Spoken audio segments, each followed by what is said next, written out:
Hi and welcome back to my channel Raw Ideas.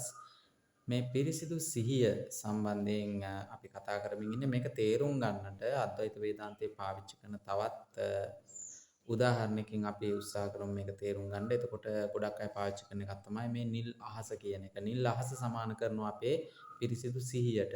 එතකොට අපේ හැඟීම්, දැනීම්, අපේ අත්දැකීම්, අපේ මනස, අපේ ශරීරය මේ වෙනස් වෙන හැම දෙයක්ම තියෙනවනේ අපේ.